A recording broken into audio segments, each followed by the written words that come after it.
여러분들이 이제 재무 공부를 하다 보면요, 21세기 들어와서 중요한 두 가지 법 관련해서 이제 얘기를 듣게 되는데, 그게 하나는 사베인스 옥슬리 법이라는 거고 2002년에 만들어집니다. 또 하나는 금융 위기가 지나고 금융 위기를 처리하는 과정에서 만들어진 도드 프랭크 법인데, 전부 이제 미국 법이고, 이 이름이 이 법안을 제안한 국회의원 이름입니다. 먼저 2002년에 만들어진 이 사베인스 옥슬리 법 관련해서는 그 전에 이제 월드컴이라는 회사도 있지만 이 엔론이라는 회사의 그 회계 부정 사건이 이제 터지고요. 2001년 12월 달에 파산을 하는데, 이 엔론이라는 회사가 여기 뭐 잠깐 설명이 나오지만 2만 명 직원을 보유하고 2000년에 매출 1110억을 10억 달러를 달성을 하고, 주요 에너지 회사라고 볼 수 있죠. 전기, 천연가스, 통신, 제지 기업 중에 하나인데 굉장히 혁신적인 기업으로 6년 연속 포춘지에 소개가 될 정도로 굉장히 잘 나갔던 회사입니다. 그런데 이제 이 회사가 회계 부정을 했고, 소위 분식을 한 거죠. 그리고 그거에 대한 반성으로 2002년에 이제 사베인스 옥슬리 법안이 이제 만들어지게 된 건데, 이 엔론 회사의 그 회계 감사 법인이었던 빅 5 중에 하나였던 아스 앤더슨이 이 회사가 망하면서 같이 해체가 되죠. 그러니까 감사를 철저히 안 했다는 거예요. 뭐 굉장히 복잡한 법일 수 있는데, 하여튼 회계 분식에서 비롯된 것이기 때문에 그와 관련된 중요 내용들이 이 법안에 담겨져 있습니다. 독립적인 이사를 요구를 했고, CFO가 개인적으로 재무제표를 보증을 해야 되고, 회계 감사를 감독하는 감독기구가 이제 새로 설치가 되고, 이사회에서 보다 높은 윤리기준을 유지해야 된다는 그런 것들이 이제 포함이 된 거고요. 말씀드린 대로 2002년 7월에 이 사베인스 옥슬리 법이 만들어졌는데, 엔론과 함께 이제 월드콤이라는 MCI라는 또 이제 그게 합병해서 만들어낸 회사가 이제 월드컴인데, 여기도 같이 이제 회계 부정 사건이 있었고요. 그래서 이제 엔론 사건과 함께 이 월드컴 회계 부정 사건으로 인해서 2002년도에 만들어진 법안이고, 이 회계 상태를 제대로 알지 않아서 투자자들도 큰 피해를 보게 됐다는 거죠. 그리고 이 사건으로 인해서 증권거래위원회 SEC가 대부분 대기업들의 재무제표를 감사할 수 있고, CEO 같은 경우는 이제 형사처벌을 받을 수 있게 그렇게 규정이 만들어진 법안입니다. 앞서 회계감사업체를 감독하는 기구를 새로 신설을 했다고 그러는데, 그게 바로 이 기업회계감독위원회 PCAOB라는 기구예요. 그리고 이제 그 전에는 2002년 이전에는 이 회계업체, 뭐 아스 앤더슨 뭐 등등, 쿠퍼스 라이브랜드 등등의 회사들이 회계 감사도 하면서 컨설팅 회사도 동시에 했습니다.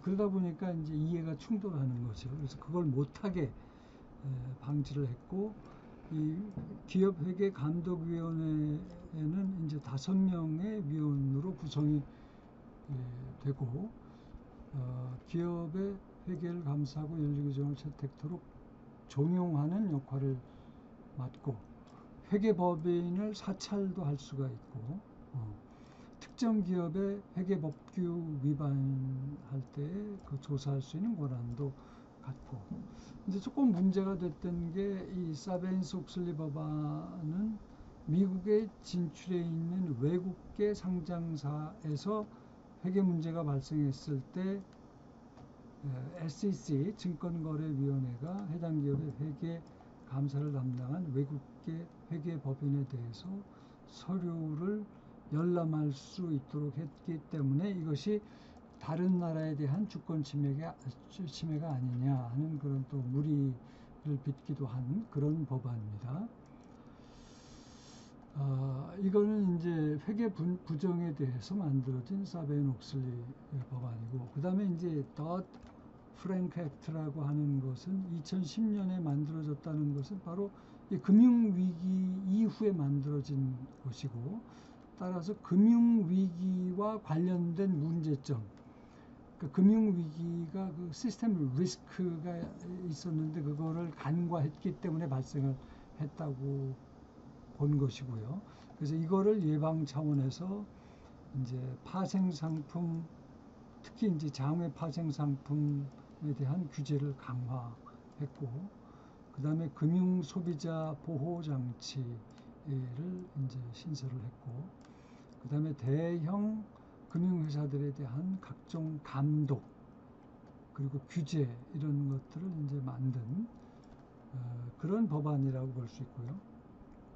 이 시스템 리스크를 예방하기 위해서는 새로 금융안정감시위원회 FSOC라는 것을 신설했는데, 이 FSOC는 금융회사가 금융시스템의 안정성을 저해할 수 있다고 판단이 되면 그 FRB가 연방준비이사회, 준비은행 해당 회사의 자본 유동성 위험 관리에 관한 규제를 강화하도록 요청할 수 있고, 또 금융회사가 금융 시스템을 심각하게 위협할 경우에는 이 금융안전감시위원회 3분의 2의 찬성으로 이 회사에게 어떤 명령을 내릴 수 있는 그런 법안도 포함이 되어 있고요.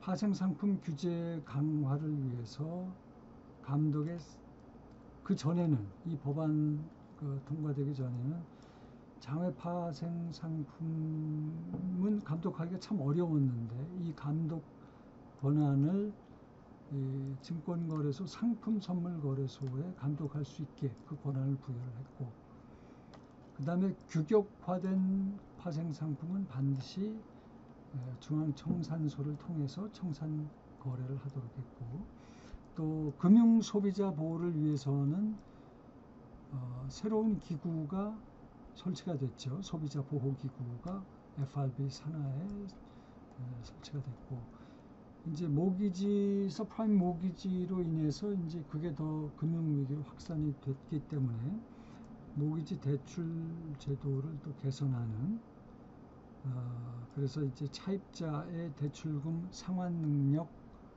보유 여부를 확인하도록 의무화했고, 차입자가 부담할 모기지 대출 상환 금액을 또 공개하도록 하는 그런 조치를 취한 거죠. 그 다음에 이제 중요한 게 사실 1999년인가 하여튼 그 20세기 말에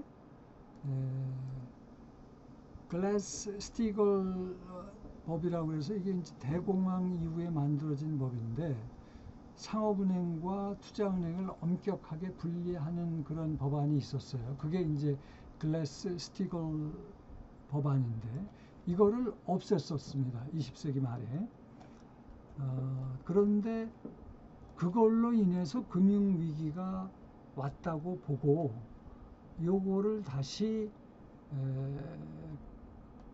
부활을 시키는 그런 안이 여기 이제 포함이 되어 있는 거죠. 그래서 그 법안, 이 도드 프랭크 법안에 보면은 금융지주회사에 대한 감독 강화 방안의 하나로 상업은행과 투자은행 역할을 분리했던 글래스-스티글 액트가 1999년인가 하여튼 그 20세기 말에 없앴던 그 룰을, 그걸 이제 볼커 룰이라고, 이제 이 볼커라는 사람이 이제 뭐 연관이 좀 되었던 것 같아요. 그래서 볼커 룰이 포함되어 있는 식으로 해서 도드 프랭크 액트가 만들어졌다는 거죠.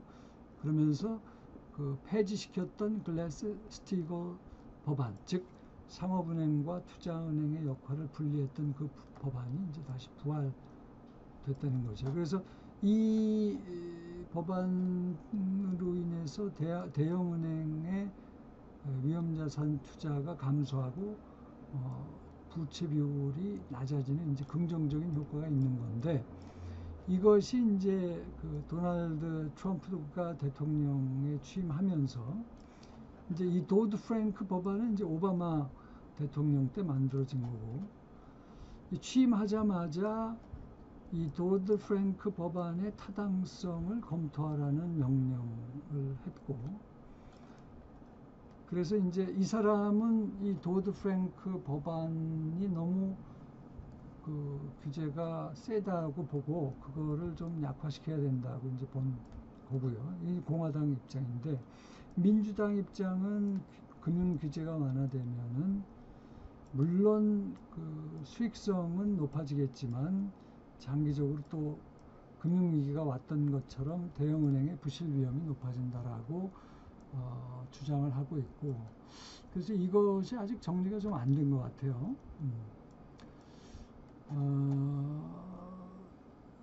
이거는 이제 그 2010년에 이 도드 프랭크 법안이 만들어진 그 배경이 바로 금융위기 때문이고, 금융 규제가 너무 없었다고 본 거죠. 당시 그 2009년 오바마 행정부에서는. 그래서 규제를 좀 더 강화시키는 법안이었고, 이런 내용들이 아까 뭐 설명을 한 내용도 여기 중복이 됩니다만, 이런 내용들을 9년에 제안하고 2010년에 다드 프랭크 법안으로 이제 통과가 되었다는 얘기인데, 당시 그 오바마가 한 90%는 자기가 제안했던 내용이 이 다드 프랭크 법안에 통과가 됐다라고 보는 것 같아요. 그래서 두 개의 중요한 21세기 들어와서 만들어진 사베인 옥슬리 법안과 다드 프랭크 법안에 대해서 간단히